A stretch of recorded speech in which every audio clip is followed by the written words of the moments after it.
E escolas e professores se renderam à tendência que mais chama a atenção de crianças e adolescentes. Se os alunos não vivem sem a conexão com os celulares e computadores, então que isso sirva de lição. A tecnologia agora é ferramenta didática no ensino da sala de aula, como mostra a reportagem de Samara Bastos. Cinema na hora da aula? Que filme você está assistindo? Na verdade, a gente está vendo uma expedição pelo Machu Picchu. Sabe aquela imagem que a gente tem de sala de aula? Aluno, livro, professor? Pois isso está mudando. As escolas têm se adaptado a tecnologias para deixar as aulas mais atraentes. Ferramentas como cinema, óculos de realidade virtual, computador, celular, têm sido importante no aprendizado deles. Ao invés de considerar o celular como um vilão, a gente considerou o celular como um grande amigo. E aí fica impossível eles não se interessarem por algo que é do mundo deles. Então a gente faz o mundo deles entrar em contato com o nosso mundo. A aula de hoje é sobre a civilização Inca. Antes de Colombo, nós temos a civilização Inca. Depois da explicação, que já saiu do tradicional livro, que tal dar um pulinho no Peru e mergulhar nas ruínas de Machu Picchu? É uma experiência muito divertida, muito fora do comum. Pra gente é mais interessante do que ficar 50 minutos sentado lá, prestando atenção no professor, quando a gente pode estar no lugar. Os óculos de realidade virtual, aqueles em que a gente enxerga em 3 dimensões, são usados geralmente nas aulas de história. E parecem tão real que os alunos dizem que chegam a sentir as sensações do local. Quando você chega perto assim, dá uma tontura às vezes pra você cair assim. É muito mais fácil aprender história dessa forma? É, porque quando você tá assim pelo livro, você imagina assim. Durante o tour pela Cidade Perdida, o professor completa as informações que foram vistas no livro. Vocês conseguem ver essas rochas todas bem encaixadas? Eles escolhiam os tamanhos das pedras para que a construção ficasse estável. E o benefício é percebido imediatamente. A aula híbrida, como o professor chama, que une o livro e a tecnologia, tem sido muito mais aproveitada. Quando era um professor GLS, a gente brinca que é giz, lousa e saliva, as aulas eram bem pouco interessantes. Assim, eu conseguia a atenção daqueles que vão prestar atenção mesmo se tiver um terremoto, né? Que dá de 5 a 10% da turma. Se eu falar que agora eu tenho a atenção de 100%, também não é verdade. Mas que esse número beira os 90% a 95%, eu acredito que sim. E você consegue pessoas que têm dificuldade de aprender lendo e escrevendo, e a gente tem que entender que as pessoas são diferentes, mas que têm muita facilidade quando enxergam uma imagem, né?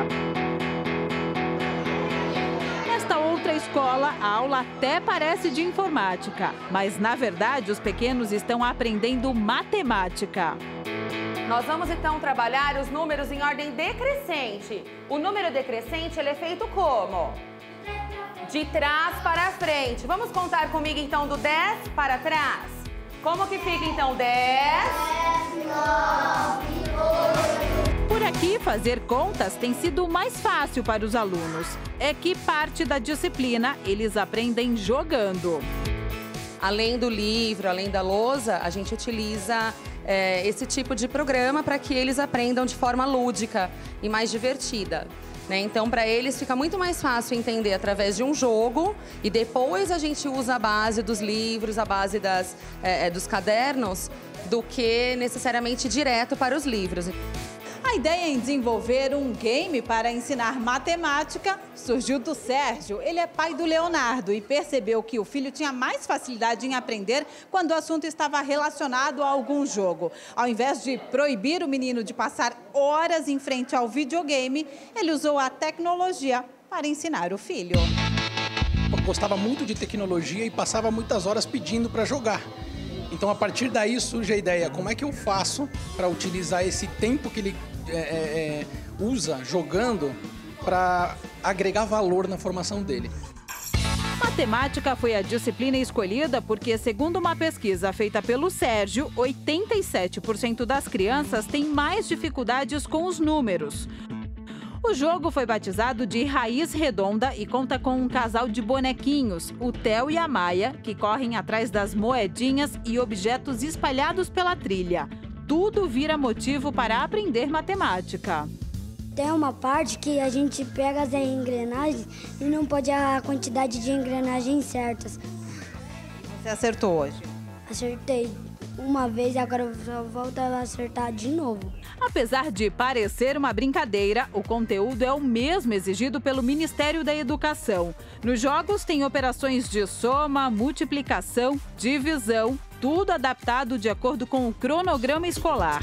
Assim como os países mais avançados, eles já incluem, tanto em universidades quanto em escolas, tecnologias, não só de jogos, mas a tecnologia em si está inserida. Recentemente, o nosso estado liberou para o uso em escolas estaduais o uso de tablets e celulares para utilização de tecnologias no ensino. Então, é uma tendência que vem com muita força nos próximos anos.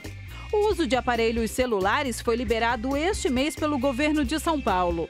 A norma só permite o uso do equipamento para fins pedagógicos e com supervisão.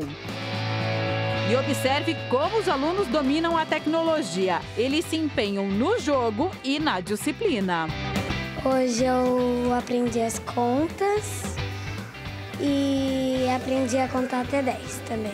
É bem legal, você aproveita e também brinca.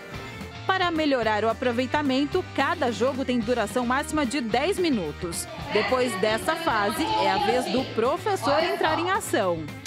Os jogos, em geral, eles são ferramentas muito ricas para desenvolver o conteúdo, para estimular a criança, para trabalhar de uma forma mais prazerosa do que simplesmente o livro em sala de aula. O quanto eles evoluíram com a novidade ainda não se sabe, mas que os pequenos preferem estudar matemática desse jeito e estão olhando a disciplina com outros olhos, isso sem dúvida. Matemática está muito fácil para mim agora.